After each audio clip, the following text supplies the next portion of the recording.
مرحبا أصدقائي في قناة تعلم معنا. لقد اشتقت إليكم جميعا. أتمنى أن تكونوا بأحسن الأحوال إن شاء الله. عدنا لكم بدرس جديد وفائدة جديدة. اليوم سنتعرض لأول درس في الإيقاظ العلمي للسنة الأولى من التعليم الأساسي، وسنتعرف مع بعضنا البعض لدرس الحواس الخمس.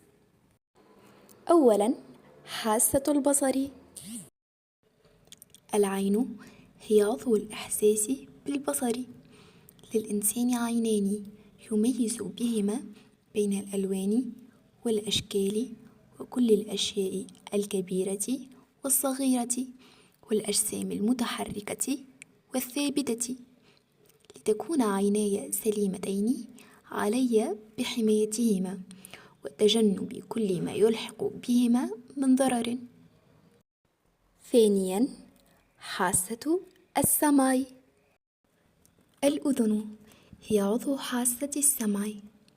تكتسي حاسة السمع أهمية كبيرة في حياة الإنسان، فهي عضو تمكنه من إدراك الأصوات والتمييز بين ضعيفها وقويها وبعيدها وقريبها، وبالتالي فإنه يجب المحافظة عليها من الحوادث والأمراض.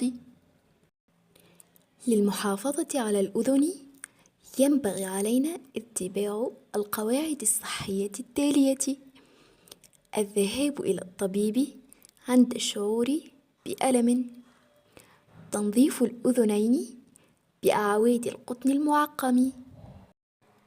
ثالثا، حاسة اللمس. الجلد هو عضو الإحساس باللمس والحرارة والضغط.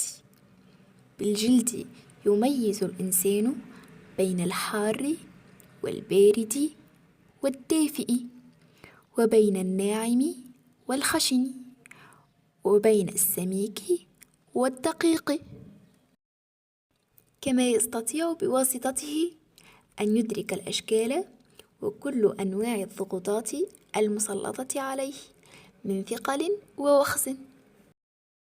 رابعا، حاسة الشم. الأنف هو عضو الإحساس بالشم. يدرك الأنف الروائح ويميز بين طيبها وكريهها، كما يقوم الأنف بوظيفة تنفسية ويرطب الهواء الداخل إلى الرئتين. لذا يجب المحافظة على سلامته بتنظيفه وتجنب الألعاب العنيفة والجلوس والنوم في المجاري الهوائية لكي لا يصاب بالزكام. خامسا وأخيرا، حاسة التذوق. اللسان عضلة توجد في الفم. يمكن اللسان الإنسان من تذوق طعم الأشياء من مالح وحلو وحامض ومر، فوظيفة اللسان هي التذوق. أحافظ على سلامة لساني وأسناني، فلا أتناول الطعام شديد الحرارة أو شديد البرودة.